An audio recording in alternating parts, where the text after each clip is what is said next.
welcome back. In my previous stippling artwork, I drew the Demogorgon from Stranger Things, and I had a lot of fun creating that piece.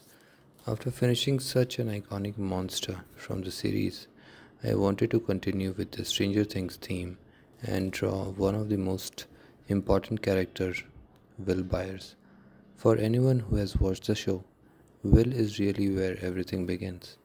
His disappearance sets the entire story in motion, and throughout the series, he's connected to both the real world and the upside down in a way that no other character is. So I thought he would be a great subject for my next art.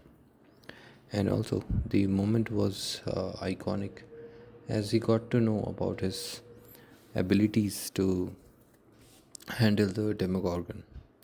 As always, I started with a light sketch to establish the proportions and the placement of the major feature. Because this pose includes a hand reaching toward the viewer, perspective becomes one of the biggest challenge of the drawing. Hands are already difficult to draw, and when they are coming directly towards the camera, the proportions can become distorted very easily. I usually like to start with the darker regions because they help establish the overall value structure of the artwork. In this drawing, the hair was one of the first sections I worked on. Building up those dark tones helped me understand how much contrast I would push throughout the rest of the piece. After that, I gradually moved into the face. The face is always the most important part of a portrait because viewers naturally focus there first. I spent a lot of time carefully layering dots to create smooth transitions between light and shadow.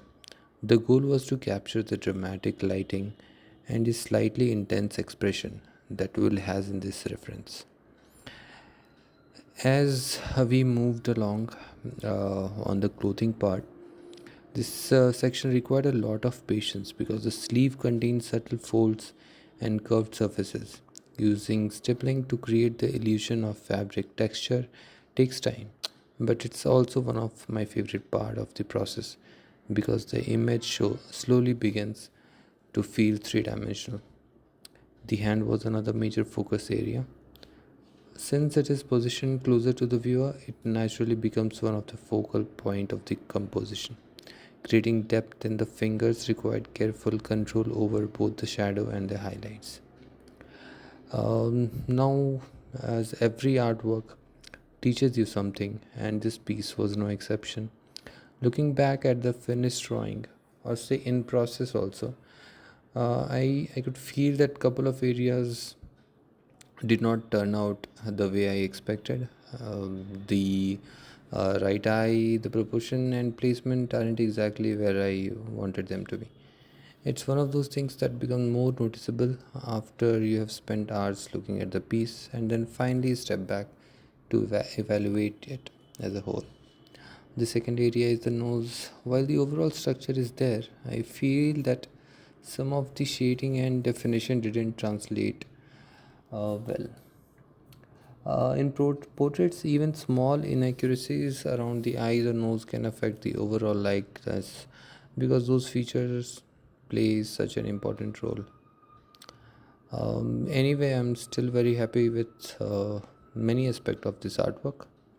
I think the overall contrast turned out well, especially in the hair and clothing. The dark values create a strong visual impact and help direct attention toward the face and hand.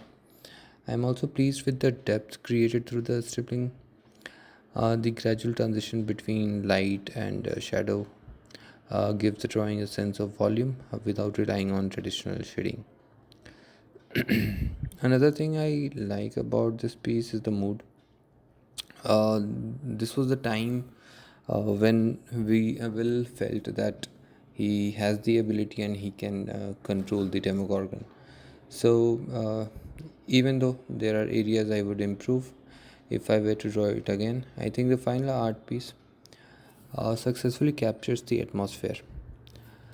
One of the reason I enjoy creating stippling art is that every drawing becomes a record of both successes and mistakes. Each dot contributes to the final image, and each piece teaches me something new about patience, observation, and technique. Thank you for watching